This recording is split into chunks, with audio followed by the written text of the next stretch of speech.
Hi there. My name is Phil Stevens. I am a director within Hanger's Department of Clinical and Scientific Affairs. I'm also an associate in Hanger's newly formed Institute for Clinical Research and Education. And I'd like to begin by, of course, thanking the organizers of the conference, as hopefully we begin kind of winding down on these types of virtual events. And of course, thanking the audience for taking the time to take in material like this. I know it's suboptimal. It's not the way you'd like to have it done. So thank you for carving time out. My topic today is primary outcomes in prosthetic rehabilitation. And I think the best way to maybe set the stage for this conversation is to share a little bit about some of the things I've been up to for the last few months. Late in 2020, the International Society of Prosthetists and Orthotists, the ISPO, decided to publish a 50th anniversary edition of their journal, Prosthetics and Orthotics International. And I was one of several people that was asked to write a guest article for that publication. And in that publication, they took an article that was published decades ago that talked about the core clinical competencies or the core competencies that would make up a prosthetic and orthotic education. And they allocated those out to different writers who were then asked to speak to the way those competencies have informed the field and maybe matured in the field over the last 40, 50 years. So the topic that I was given was the topic of physical sciences. So that gave me the opportunity to look back on publications, particularly within POI, but really throughout the field, related to things like mathematics, physics, chemistry, biomechanics, and material sciences, and just sort of watch the way that these different elements have influenced the field as the field has, frankly, grown up over the last several decades. And so in doing so, I read through a number of different studies and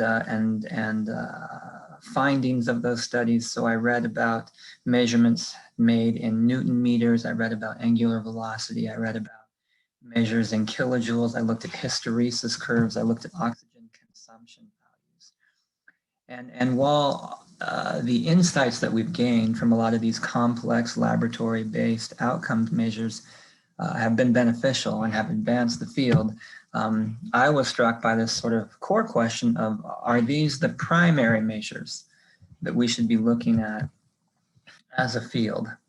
And if not, what are those primary outcomes? And so what I'd like to do with my time today is share what I think are the primary outcomes that matter the most in prosthetic rehabilitation. And so I'm going to take a little bit of time talking to recent advances in our understanding with respect to these primary outcomes of quality of life, mobility, and reducing falls, with maybe a little bit of additional thoughts on healthcare costs. Healthcare costs are a little bit more difficult to measure than some of these other three, but the other three all tend to tie into healthcare economics.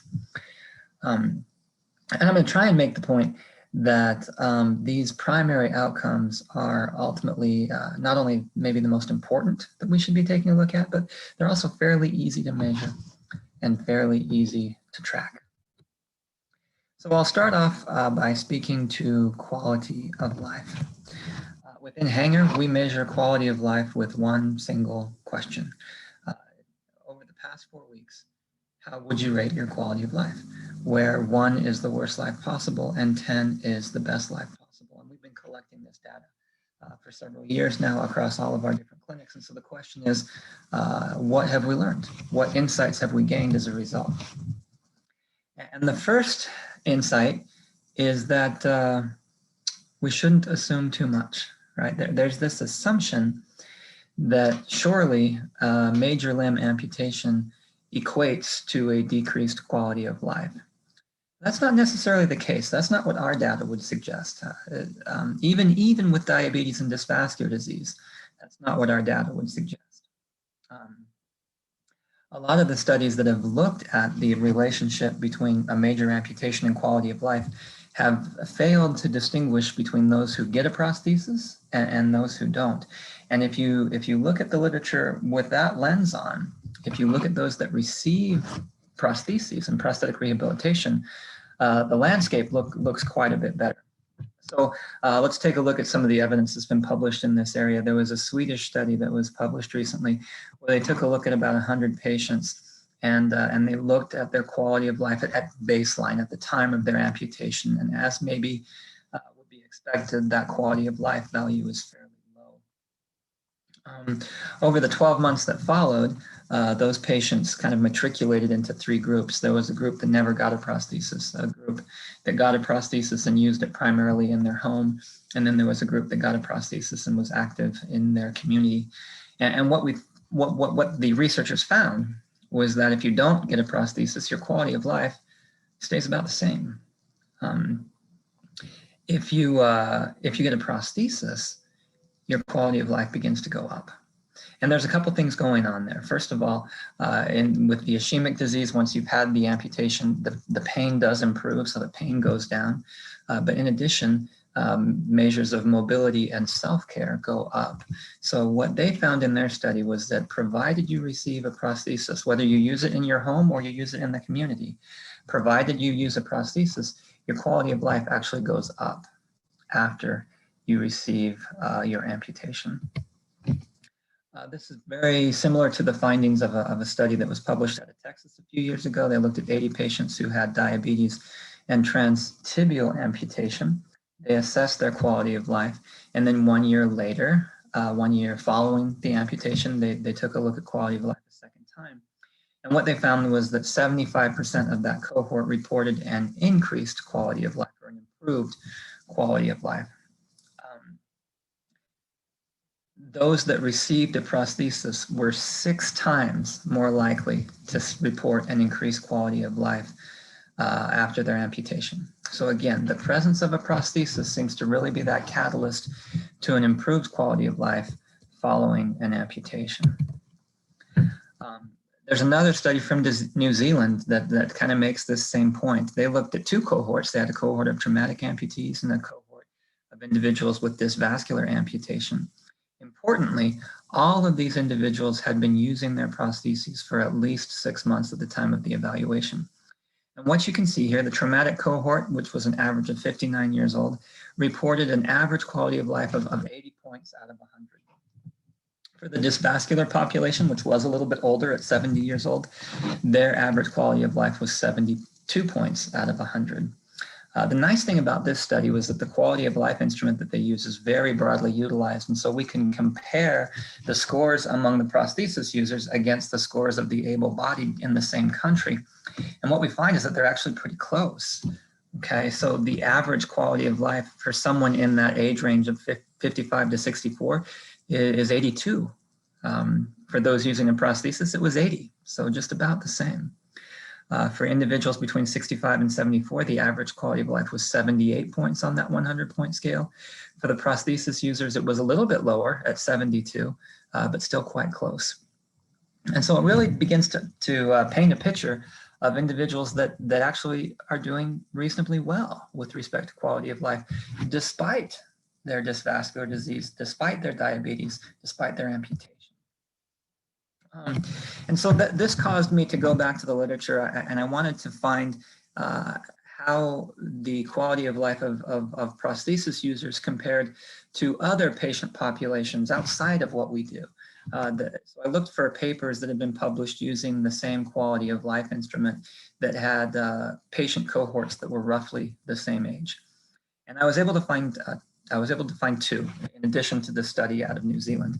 I found a paper that looked at a cohort of individuals who had a history of heart failure, and a paper that looked at a cohort of individuals that were scheduled for surgery to address some sort of lumbar spine disorder. All about the same age. The heart failure group and the lumbar spinal group were actually a little bit younger than the amputee population. But what you can see, and I've got it marked here with the blue box, is that the highest quality of life score on average was found within the prosthesis users, the vascular users of prostheses, followed by those with a history of heart failure, followed by those with lumbar spinal disorders. So we can't just assume that these individuals are destined for a lower quality of life. The reality is, with appropriate prosthetic management, and if they have sufficient health to pursue appropriate prosthetic management, their quality of life is again, quite high in comparison to other healthcare cohorts. So this takes us to one of our internal publications. We have several that I'll reference throughout the course of our talk today. But several years ago, we took a look at our internal data. We took a look at over 100 of our patients, and we compared their quality of life scores against a measure of their prosthetic mobility. Now, I'll speak to how we measure prosthetic mobility a little bit later on in this talk. But we measured prosthetic mobility, we measured quality of life, and we saw the relationship that you would expect to see, but that's never really been published. What we see is that as you see prosthetic mobility increase, you see increases in quality of life. There's a strong relationship there. And so if you want to improve the quality of life of someone who's using a prosthesis, it would appear that one effective way to do so is to augment their prosthetic mobility. If they do better with their prostheses, if they're more mobile with their prostheses, it would appear that they're likely to experience a higher quality of life. There's a second study, then I'll refer to it again a little bit later in the talk, where we took a specific look at that vascular population. Again, because there's all kinds of assumptions related to the dysvascular amputee. So we took a look at 750 patients who had either diabetes or dysvascular disease or both. And we looked at these cohorts across a range of periods post-amputation. So we took a look at a group of individuals 3 months after their amputation, and another group that was 4 to 6 months after their amputation. But we also took a look at groups that were 3 years, 4 years, 5 years, 7 years post-amputation. And we looked at their average quality of life scores. The vascular literature would have us assume that there's this progressive decline in quality of life after a vascular amputation. And that is not what we saw. What we saw was relatively high quality of life scores immediately following an amputation. And we saw that those quality of life scores persisted 2, 3, 4, even 5 to 7 years post-amputation. Now there's a qualifier here. Everybody we see is coming to one of our care facilities. They're still actively pursuing prosthetic rehabilitation. They're wearing a prosthesis, they're walking with the prosthesis. So assuming you have an individual who's healthy enough to maintain their prosthetic rehabilitation, we did not see any gradual decline in the average quality of life values associated with individuals progressively further removed from their amputation. So with respect to quality of life, in summary, I would just say that patients can regain and maintain a very acceptable quality of life after their amputation if they proceed with prosthetic rehabilitation. And quality of life is fairly easy to measure. And it's one of these measures that does a good job at demonstrating the value of the services that we provide. The next thing I want to talk about is mobility. So given this close relationship between quality of life and prosthetic mobility, that begs a question. Are there populations that are more likely to succeed with the prosthesis? And are there populations that are maybe less likely to succeed with the prosthesis? We certainly know that within the insurance community, there's a lot of assumptions being made on this front. So we wanted to take a hard look at the relationship. Because again, there are assumptions associated with vascular amputation. If you look at the vascular literature, it paints a very bleak picture. So roughly half of those individuals who undergo a vascular amputation succumb to mortality within that first year. Over half, about 61% within the first 2 years. 71% within the first 3 years. And then there was a systematic review that looked at the mortality rates 5 years post-amputation. And according to that systematic review, mortality rates were somewhere between 50 and 80%. So that paints a fairly discouraging picture. But that doesn't distinguish between those users that pursue a prosthesis and those users that are so sick that they can't pursue a prosthesis. It doesn't tell me what percentage of these individuals were prosthetic candidates and used a prosthesis. It's often not reported at all. And if it is reported, it's reported in a binary fashion, meaning they either got a prosthesis or they didn't get a prosthesis. And so to really answer this question, we need to take a deeper dive. We need to know if they got a prosthesis and how well they utilized that prosthesis, how mobile they were with the prosthesis, so that we can really identify the potential of this population if they're fit with an appropriate prosthesis. Well, to do so, we needed a measure of mobility. Now, there's several of them out there. There are self-report instruments and there are performance instruments. The one that we have chosen to use is the Prosthetic Limb Users Survey of Mobility, or the PLUS-M.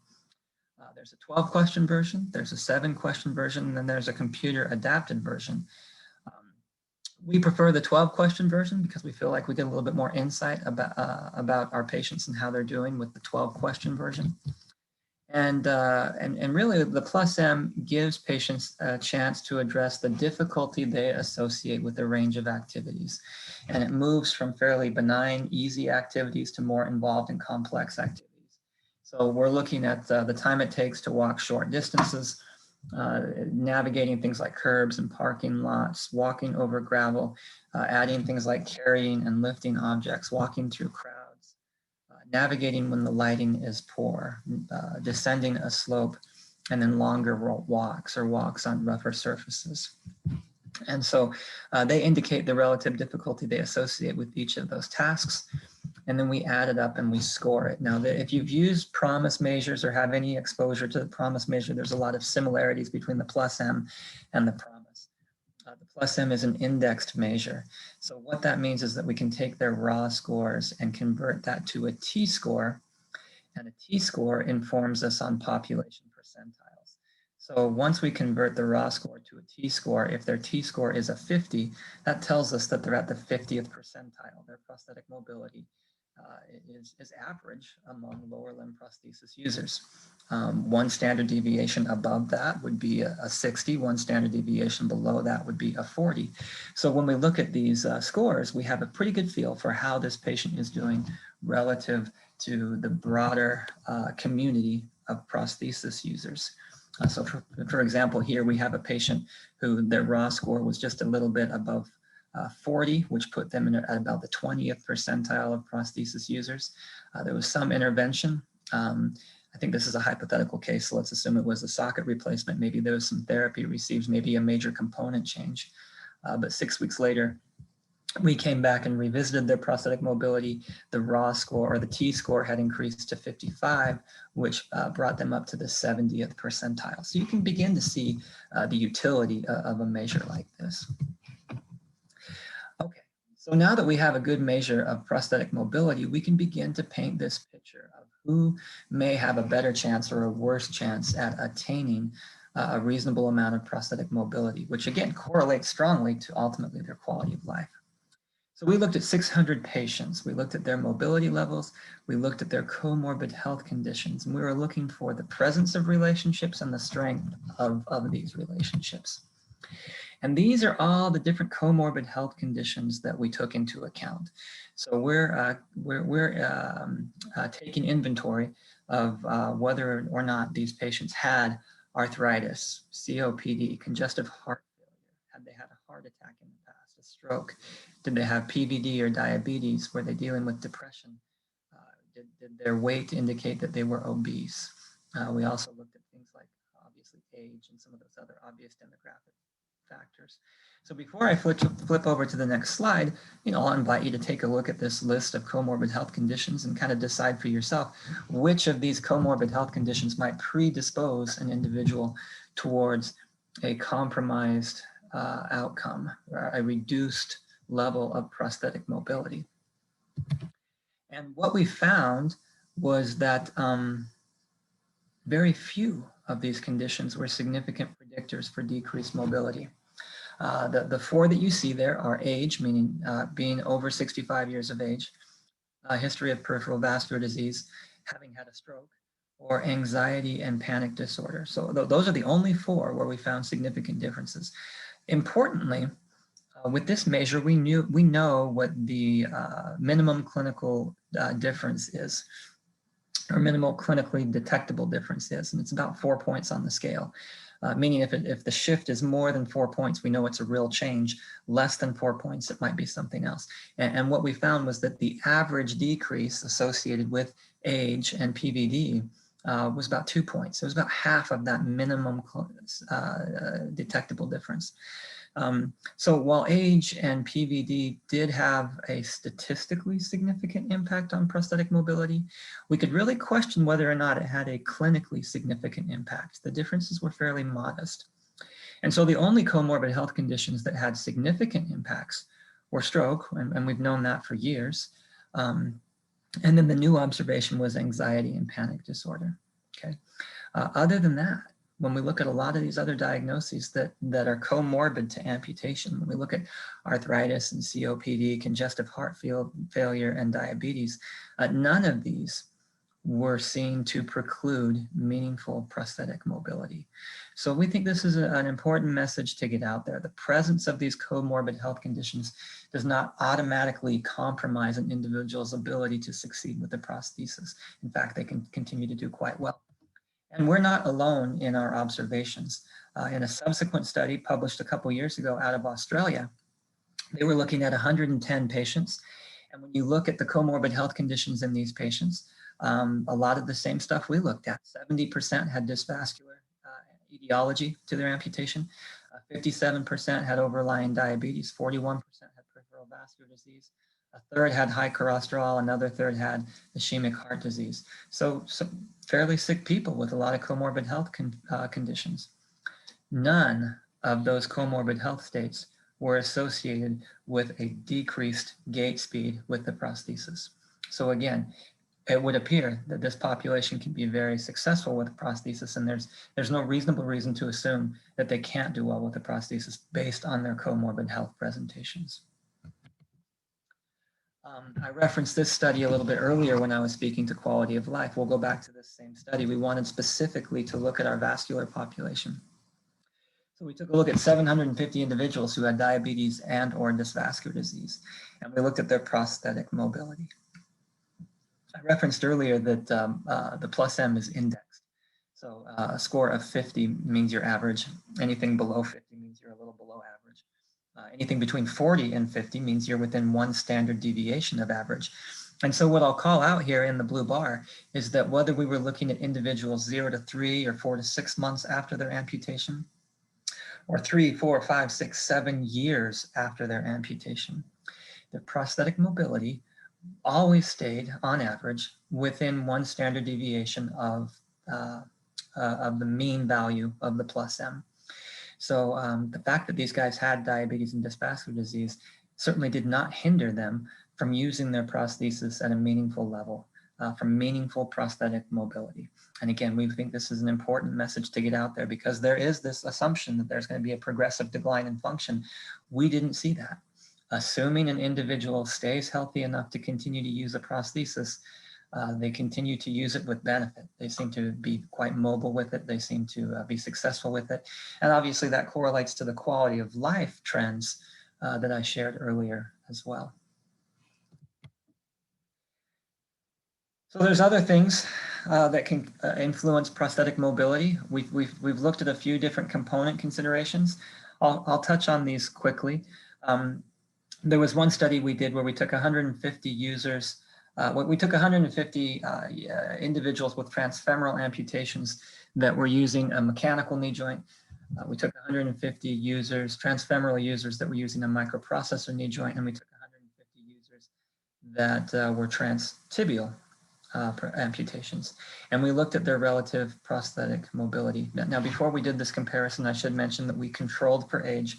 We controlled for comorbid health conditions. So these patients were reasonably matched. The differences were in their amputation level and the type of knee they were fit with. And what this data showed us is that there is a difference in prosthetic mobility that appears to be defined by amputation level. Okay, so our transtibial users had an average mobility of 52. Our transfemoral users in traditional knee joints had an average mobility of 43.5.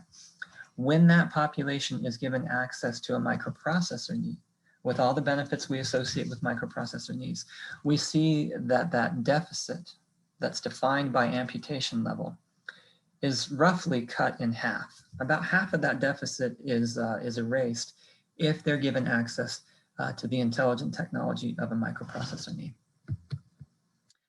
We've done a similar analysis with feet. CMS has wanted to know how their population, meaning older dysvascular patients, how does the Medicare population do with these different types of feet? And so we published a study recently where we took a look at over 700 patients that were K3 ambulators that used a range of prosthetic feet.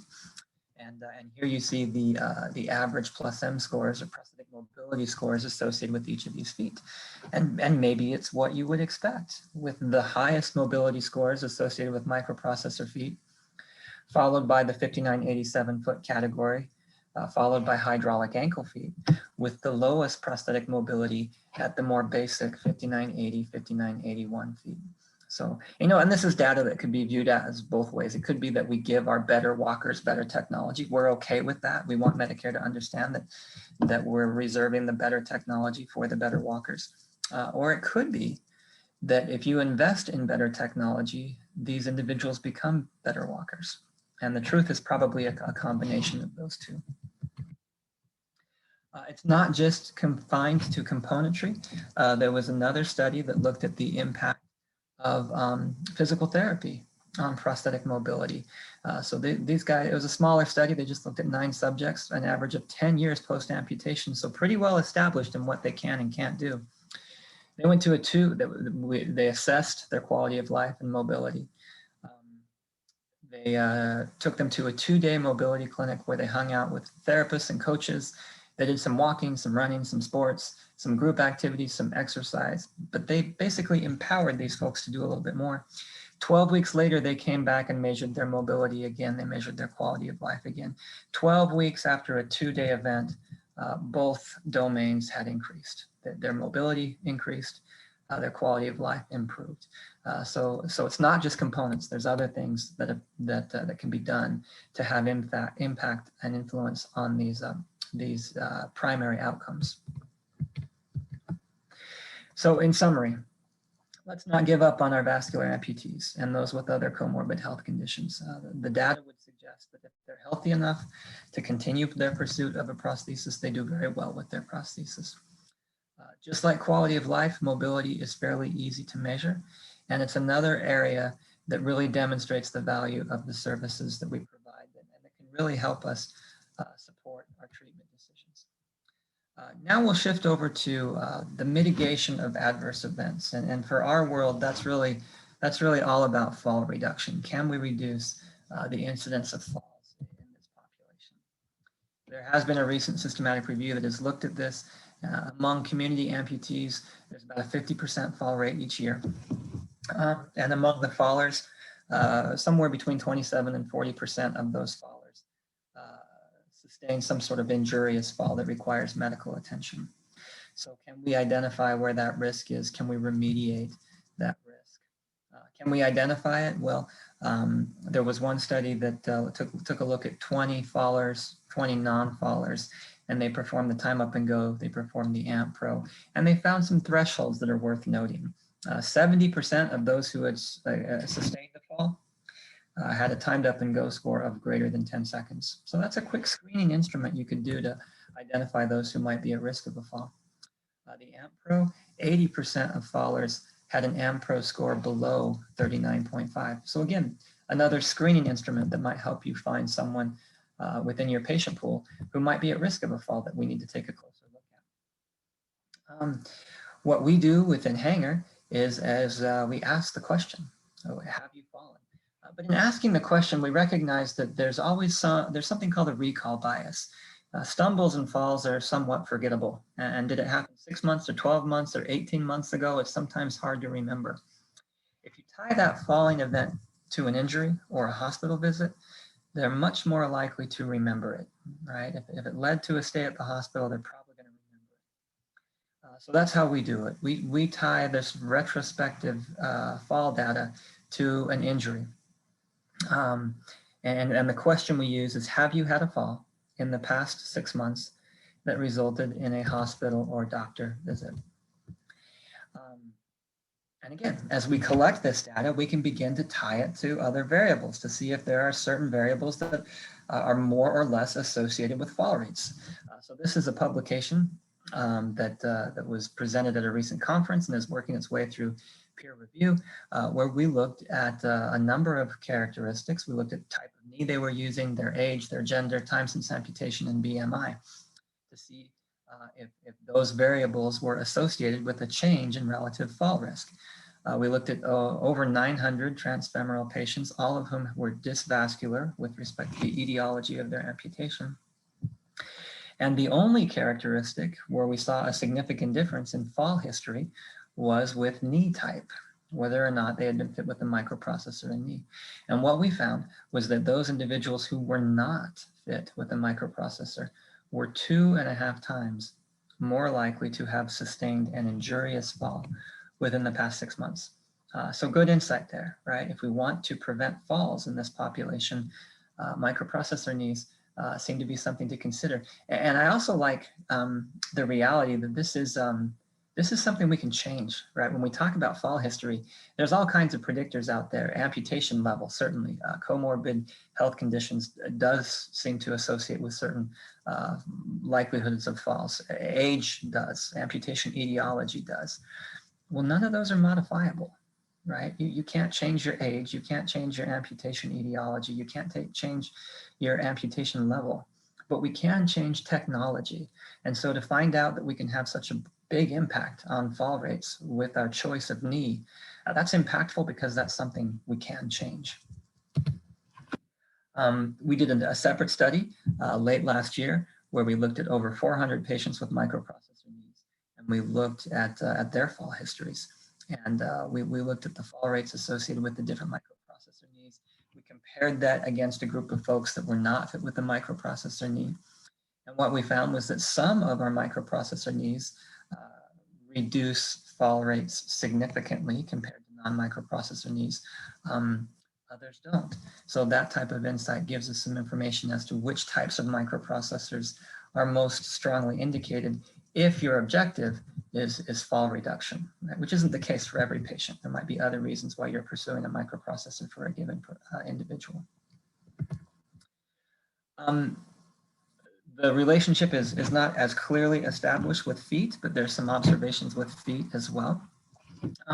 This begins with this concept of minimum toe clearance, which you can see in the picture in the upper right-hand corner.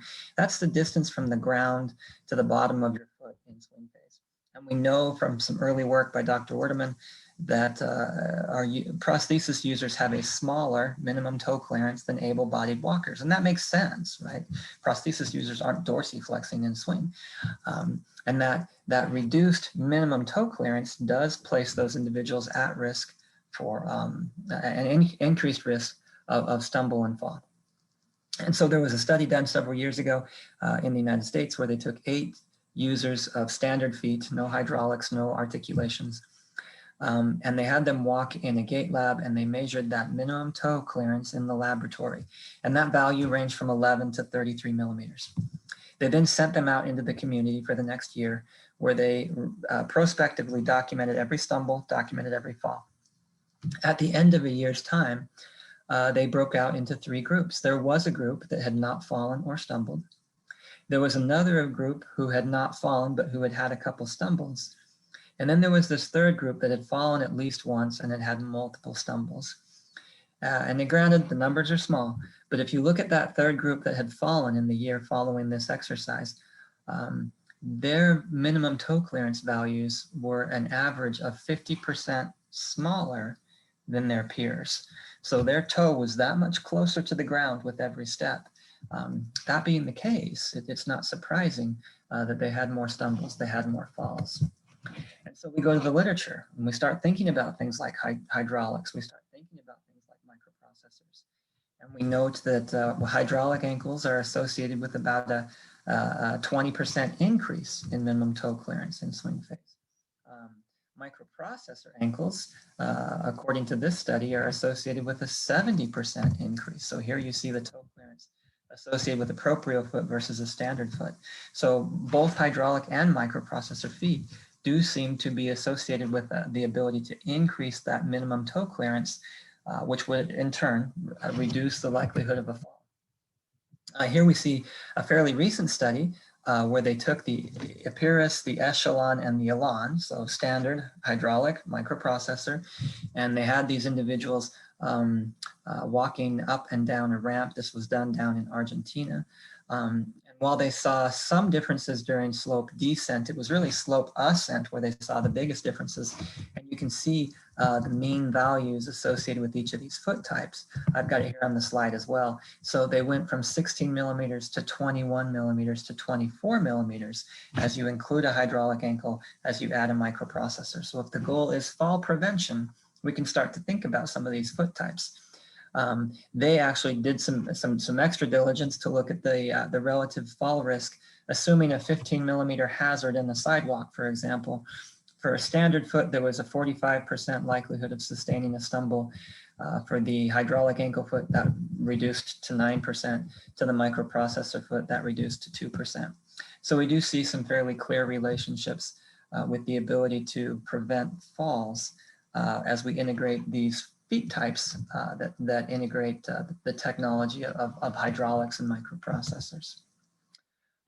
Again, it's not just components. This is a study out of the UK that looked at rehab and training. So 15 subjects that underwent a 12-week exercise program. They did it on site, they did it at home. It worked on endurance and speed and flexibility, but they gathered their fall history before the intervention. They gathered their fall history after the intervention, and this 12-week exercise program was also associated with a significant reduction in stumbles and falls. So it's an easy outcome to measure, but again, an area where we can document. So consider the individual in your practice environments. Who is falling? If you want to know, ask the question. Have you sustained an injurious fall? If you want to dig a little bit deeper, you can determine who is at risk by using something like the tug test or the AMP Pro. And then think about what you can do about it. What components are out there? What alignments are out there? Anything you can do with respect to training and therapy. Collect outcomes over time to see if you can find solutions. With my remaining time, I want to touch just briefly on healthcare costs. Quality of life is easy to measure. Mobility is easy to measure. Falls is easy to measure. Healthcare cost is tougher. And so I'm not advocating the collection of healthcare costs at local practices, but there are some relationships worth talking about. The reality is, if you have diabetes, your health costs go up. Vascular disease, your health costs go up. Amputation, your health care costs go up. So it's not a question of avoiding healthcare expenses. It's trying to manage them and mitigate those expenses to the extent possible. We get it. Prosthetic rehab is expensive, but the data is beginning to show us that the alternative of not getting a prosthesis or not getting an appropriate prosthesis is more expensive than appropriate prosthetic care. And I've got data here from a recent publication. This comes out of Mayo Clinic, where they looked at Hempstead County in Minnesota. And what they found is that if an individual with a transfemoral amputation sustains a fall that sends them to the emergency room, the average hospital bill is just shy of $19,000. If that fall sends them to the hospital, then that bill shoots up to $25,600, so in excess of $25,000 if they have to go to the hospital because of that fall. If you can avoid a fall, then you start managing those healthcare expenses. So there are a couple economic models that I think the field should be aware of. This is the one that the RAND organization did, where they took a look at all the literature that had been done in this area. They used that to create a model of 1,000 hypothetical people over 10 hypothetical years. And what they found was that, yes, microprocessor needs are much more expensive if we look at device costs than a non-microprocessor need. But if you don't get a microprocessor need, there are other costs that go up. You're more likely to go to the hospital. You're more likely to utilize other healthcare services. And so when you take the reduction in these expenses and correlate that with the with the increased cost of a microprocessor, you see that on balance, the added cost of a microprocessor is actually fairly modest, because that investment in the microprocessor reduces all these other healthcare utilization costs. Then you can look at things like quality of life using a number of different instruments, the PEQ, the SF36, the EQ5D. Every time they've looked at it, quality of life increases with the microprocessor knee. So you look at the quality of life change, you look at how much it actually costs when you subtract out the differences associated with healthcare costs, and you find that the resultant cost per increased quality of life is actually a fairly modest number. And so from a healthcare economic standpoint, it begins to make sense.